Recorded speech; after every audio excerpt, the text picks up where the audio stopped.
बन गया है। पहली इसमें बार ऐसा हुआ। इसमें आप लोग का भी तो योगदान है ना। नहीं, हमारा क्या। अच्छा, हमने योगी जी के कान में कहा था कि योगी जी आप अपने पुलिस वालों को शंकराचार्य जी से पिटवा दीजिए। इमरजेंसी में कारपात्री जी महाराज, घटना पूरी बताने की कोई जरूरत नहीं। दूसरी, 2004 11 नवंबर दिवाली के दिन कांची पीट के शंकराचार्य को गिरफ्तार करती है, कांग्रेस चूं तक नहीं करती। क्या ये सच्चाई नहीं है कि योगी आदित्यनाथ ब्राह्मण विरोधी हैं? एक घटना थोड़े है, जब उसी मेला क्षेत्र में तमाम ऐसे सरकारी बाबा हैं जिनके ऊपर। सरकारी बाबा को नमस्कार, आप देख रहे हैं गौतम गुल्लू बतकही, और हम लोग एक विषय पर चर्चा करने आए हैं, स्वामी अवमुक्तेश्वरानंद सरस्वती के जो मौनी अमावस्या से जो विवाद शुरू हुआ और अभी जाकर के एफआईआर पर पहुंच चुका है। मौनी अमावस्या में उनका शाही स्नान के लिए जा रहे थे, पुलिस से उनके शिष्यों में मुठभेड़ हुई, कुछ वीडियो वायरल हुए जिसमें बटुकों के साथ पुलिस ने दुर्व्यवहार किया। उसके बाद स्वामी अभिमुक्तेश्वरानंद ने अपने बयान दिए, योगी आदित्यनाथ का नाम लेकर के उनको औरंगजेब कहा। फिर बाद में पुलिस प्रशासन ने और सरकार ने भी उनसे लिखित में जवाब मांगा कि आप स्पष्ट करिए कि आप शंकराचार्य हैं, क्योंकि उनका मामला कुछ सुप्रीम कोर्ट से भी जुड़ा हुआ है। उसके बाद अभी कल ही प्रॉक्सो एक्ट कोर्ट ने उन पर एफआईआर दर्ज करने का आदेश दे दिया और एफआईआर दर्ज भी हो गई। तो इन्हीं सारे घटनाक्रमों पे हमारे साथ विवेकानंद सर हैं, कांग्रेस के नेता हैं, और इनसे हम लोग बातचीत करेंगे। नेशनल स्टूडेंट यूनियन के ये मेंबर हैं। तो बहुत बहुत स्वागत है भैया। पहले बात तो आपका, आप इस पूरे घटनाक्रम को कैसे देखते हैं? पहले बहुत बहुत धन्यवाद भाई गौतम जी। और मैं एनएसयूआई से शुरू किया था, अभी मैं कांग्रेस का ऑफिशियल हूँ। जी जी। और एनएसयूआई यूथ कांग्रेस। ठीक। ये बड़ी ही अच्छी बात है कि आप एक ऐसे सेंसिटिव मुद्दे पे बातचीत करने के लिए तैयार हुए हैं जहां पर लोग और मेन स्ट्रीम मीडिया बातचीत नहीं करना चाह रही है, और वो अपने आप को इससे दूर रखना चाहती है, किनारे कर लेना चाहती है। और ऐसे में यदि आप इतने संवेदनशील मुद्दे पर बातचीत करने के लिए आए हुए हैं तो सबसे पहले आपको स्वागत है। सब जानते हैं, पूरा देश पूरा प्रदेश जानता है कि मौनी अमावस्या के दिन माघ मेले स्नान के दौरान जो घटना घटी कि किस तरीके से उत्तर प्रदेश सरकार के सह पे जिला प्रशासन के कुछ चुनिंदा अधिकारियों के द्वारा शंकराचार्य जी को टारगेटेड करके उनको अपमानित करना था। उनके शिष्यों को जिस तरीके से शिखा पकड़ के, इतिहास में हम लोग सुने थे कि घनानंद ने शिखा पकड़ के मारा था, घसीट के पीटा था, भगाया था। तो वो जो घटना है वो घटना फिर से दोहराई गई। फिर से बटुकों का, जो हमारे ब्राह्मण द्विज हैं, उनका शिखा पकड़ के और घसीट घसीट के मारना। प्रथम दृष्टया तो ये लग रहा था कि वो वीडियो किसी ऐसे देश का है जहां पर हिंदू अल्पसंख्यक हो और बहुसंख्यक आबादी के लोग उस पर हमला कर रहे हैं। लेकिन जब ये लगा कि ये मेला क्षेत्र का है और उत्तर प्रदेश की पुलिस इस तरीके से मार पीट रही है तो बहुत दुख हुआ। और शायद जितना दुख आम लोगों को हुआ उससे कई गुना दुख शंकराचार्य जी को हुआ होगा, क्योंकि उनके शिष्य थे और उन्हीं के भरोसे, उन्हीं के विश्वास पर उनके परिवार के लोगों ने उनको उनके आश्रम में दिया। का भी सवाल है कि इसमें कांग्रेस शंकराचार्य के समर्थन में खड़ी है, ये उस पे एक आप पे प्रश्नवाचक चिन्ह लगाता है। कांग्रेस सिर्फ शंकराचार्य जी के साथ नहीं खड़ी है, कांग्रेस हर उस इंसान के साथ खड़ी है, हर उस अन्याय के खिलाफ खड़ी है जिसके साथ अन्याय होता है। कांग्रेस न्याय की बात करती है, कांग्रेस सत्य की बात करती है, कांग्रेस एक हर तबके, हर व्यक्ति के लिए खड़ी है। कांग्रेस को ये पहली घटना थोड़े है कि जब कांग्रेस ने तो आप एक स्टैंड लिया है। आप इसको आस्था की दृष्टि से देखते हैं या राजनीतिक दृष्टि से? देखिए, भारतीय जनता पार्टी के लिए हर मामले में वो राजनीति खोजते हैं। कांग्रेस पार्टी का उद्देश्य हर मामले में राजनीति खोजना नहीं है। कांग्रेस पार्टी को जहां लगता है कि किसी के साथ अत्याचार हो रहा है, जुल्म हो रहा है, अन्याय हो रहा है, तो कांग्रेस पार्टी कमजोर के साथ खड़ी होती है। वो सिर्फ एक शंकराचार्य जी का प्रकरण नहीं है। अभी उत्तराखंड में हाल ही का मामला है मोहम्मद जी, दीपक का, मोहम्मद उनके दीपक। साथ भी कांग्रेस पार्टी राहुल खड़ी गांधी है। ने उनसे मुलाकात भी की अभी। मणिपुर की घटना हो, वहां पर जिस तरीके से नंगा घुमाया गया और जिस तरीके से वहां पर हिंसा हो रही है, कांग्रेस पार्टी वहां भी कमजोर लोगों के साथ खड़ी है, पीड़ित लोगों के साथ खड़ी है।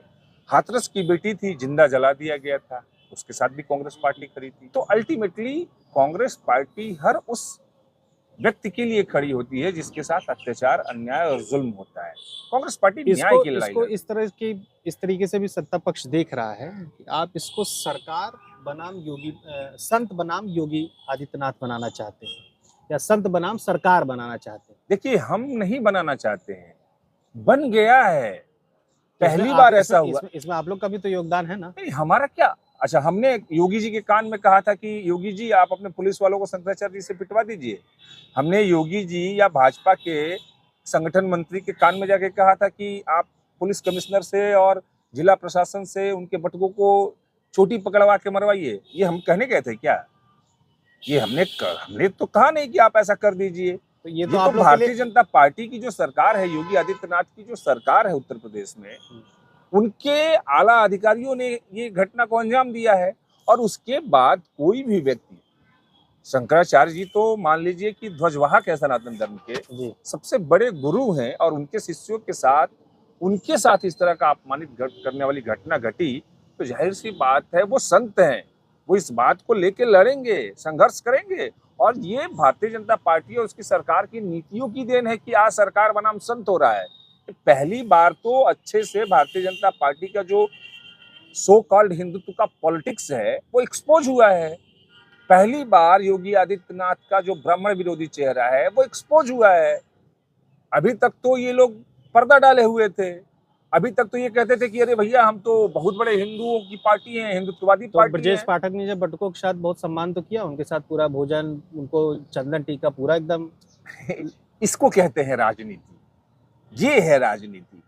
जब उनको लगा कि इस घटनाक्रम से उत्तर प्रदेश का और पूरे देश का ब्राह्मण समाज आहत है, मतलब उसको पीड़ा है कि हमारे शंकराचार्य जी और उनके शिष्यों के साथ इस तरह की घटना हुई, तो उसके बाद ये दूसरे भिक्षुओं को बुलाकर, बटुकों को बुलाकर सम्मानित कर रहे हैं, पैर छू रहे हैं। ये राजनीति है, इसको कहते हैं राजनीति। कितनी गंदी राजनीति है, जरा सोचिए। एक तरफ आप चोटी पकड़ के घसीटवा के मरवाते हैं और दूसरी तरफ दूसरे बटुकों को बुलाकर उनका पांव पकड़ते हैं। ये दोहरा चरित्र केवल भारतीय जनता पार्टी और उसके नेताओं के हैं। आपको शंकराचार्य जी के उस बयान को कैसे देखते हैं जहां उन्होंने योगी आदित्यनाथ को औरंगजेब बोला? देखिए, ये शंकराचार्य जी का अपना बयान है। वो किस एंगल में, किस परिप्रेक्ष्य में योगी आदित्यनाथ को औरंगजेब बोल रहे हैं, वो स्पष्टीकरण उसका वो दे सकते हैं। लेकिन मैं ये मानता हूं कि शंकराचार्य जी जो ये बोल रहे हैं वो शायद इसलिए बोल रहे हैं क्योंकि जो लोग हिंदुत्व की बात करते थे, हिंदुत्व की राजनीति करके सत्ता पे काबिज हुए, और जब शंकराचार्य जी गौरक्षा की बात करते हैं तो वो लोग इसको डिनाई करते हैं। आज हिंदुस्तान दुनिया में नंबर 2 का बीफ एक्सपोर्ट करने में है।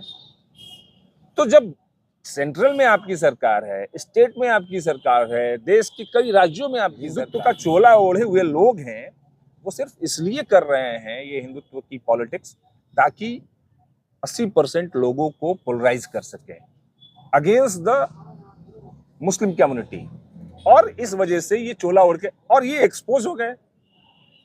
अब इसको जो मैं समझ पा रहा हूँ, कहीं कांग्रेस 2027 की बिसात नहीं बिछा रही है ब्राह्मण बनाम।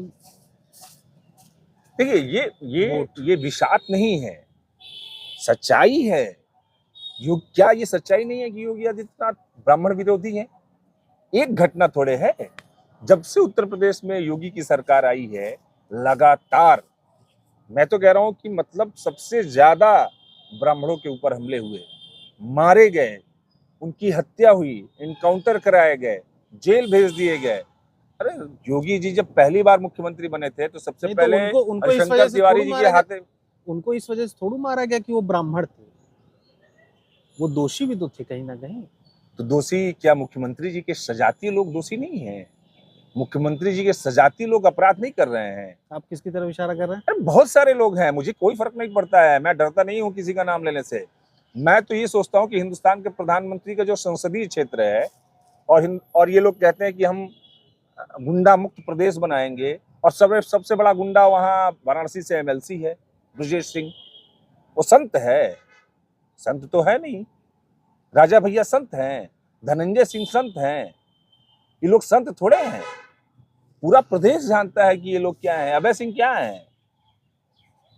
वो एक पूर्व सांसद जी हैं, पहलवान साहब, जिनके ऊपर रेप तक के मुकदमे दर्ज हुए थे, ब्रजभूषण शरण सिंह जी।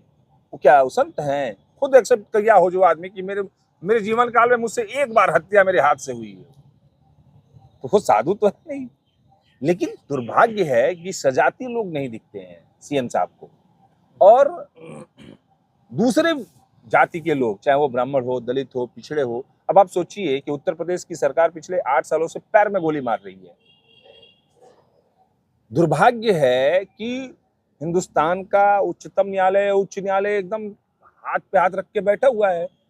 कोई इस पे बोलने वाला नहीं है कि किस कानून के तहत आप किसी भी अपराधी, मैं कह रहा हूं अपराधी ही है, तो आप पैर में गोली थोड़े मार सकते हैं, आप न्यायालय थोड़े हैं। मैं तो डंके की चोट पे कह रहा हूं कि यदि यह सही है, लीगल है, तो उत्तर प्रदेश की वर्तमान सरकार को, योगी आदित्यनाथ जी को विधानसभा में एक बिल लाना चाहिए, और बिल ला के इसको कानून बना देना चाहिए कि इस श्रेणी के अपराध में इस बिरादरी के लोग यदि अपराध करे रहेंगे तो उनको पैर में गोली मारी जाएगी। तो आप उन पे जातिवाद का आरोप लगा रहे हैं? मैं थोड़े लगा रहा हूँ, पूरा प्रदेश जान गया है, ये तो खुल गई है, खुली किताब है।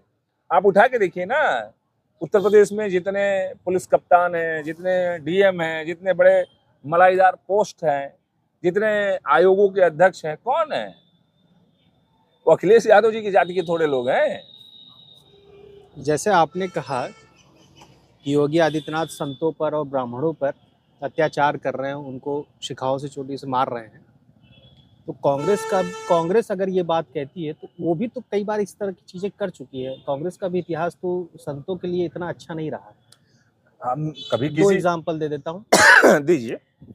इमरजेंसी में कारपात्री जी महाराज, घटना पूरी बताने की कोई जरूरत नहीं। दूसरी, 2004 11 नवंबर दिवाली के दिन कांची पीठ के शंकराचार्य को गिरफ्तार करती है, कांग्रेस चूं तक नहीं करती। देखिए, यदि किसी प्रकरण में किसी को गिरफ्तार किया जाता है तो वो क्या इशू है, क्या मैटर है, किस लिए हुआ है, ये तो एक लीगल मैटर है ना। वो ऐसे तो कोई शंकराचार्य को गिरफ्तार कर नहीं लेगा। नहीं। यदि कांची कामकोटी पीठ के शंकराचार्य को 2011 में पुलिस उठा रही है तो हो सकता है, मैं ऑन कैमरा आपके सामने एक्सेप्ट कर रहा हूँ कि मुझे उस प्रकरण की जानकारी नहीं है, तो जिस प्रकरण की जानकारी नहीं है मैं उसके बारे में बोल नहीं सकता हूँ। दूसरी चीज कि हो सकता है कोई लीगल ऐसा मामला हो जिसमें, चूंकि इस तरह के जो चीजें होती हैं उसमें तमाम तरह के मामले आते हैं। कई बार ऐसा सुना जाता था कि जो कांची कामकोटी पीठ है उसमें हत्या भी हुई थी किसी शंकराचार्य जी की। तो अब किस मामले में किस संत को गिरफ्तार किया जाता है, ये लीगल इश्यूज है। लेकिन बिना किसी मामले के कोई स्नान करने जा रहा हो, स्नान करना हमारा अधिकार है माघ मेला क्षेत्र में, और हमारे सनातन धर्म में ये बोला जाता है कि किसी भी व्यक्ति को स्नान करने से रोकना गौ हत्या के पाप के बराबर है। तो आप शंकराचार्य को स्नान करने से रोकते हैं। उसी मेला क्षेत्र में तमाम ऐसे सरकारी बाबा हैं जिनके ऊपर, सरकारी बाबा को बहुत सारे ऐसे, मैं किसी एक आदमी का नाम नहीं लेने लूंगा क्यों उसको हिट करूं, ऐसे तमाम ऐसे सरकारी बाबा हैं जिनके यहाँ डीएम एसपी जाके रोटी सेकते हैं। ऐसे तमाम ऐसे सरकारी बाबा हैं जिनका सहारा लेके शंकराचार्य जी को फंसाया जा रहा है। अब सोचिए, शंकराचार्य जी के ऊपर जो मुकदमा कराया गया है, जिसकी अर्जी पे मुकदमा हुआ है, वह आशुतोष ब्रह्मचारी हिस्ट्री सीटर है।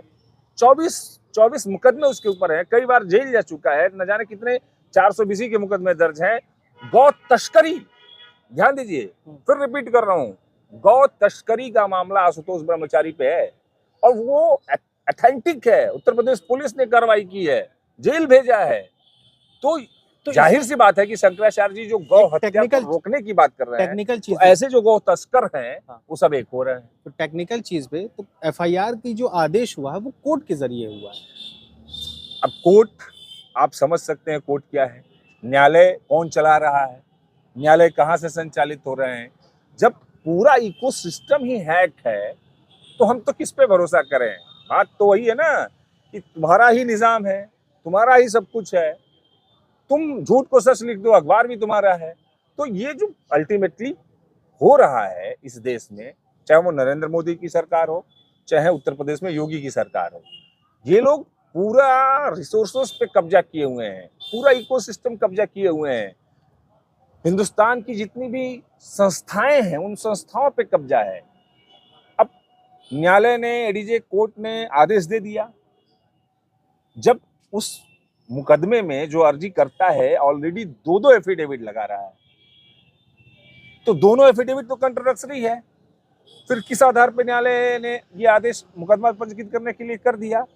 जाहिर सी बात है कि उनको भी प्रमोशन लेना है, डीजे बनना है, हाई कोर्ट में जाना है, जज बनना है, तो सरकार के इशारे पे काम करेंगे तो ठीक है, नहीं करेंगे तो फिर आपने देखा ना, एक जज ने, न्यायालय, वो भी एडीजी थे, फैसला किया किसके खिलाफ, सीओ के खिलाफ, मुकदमा पंजीकृत करने के लिए।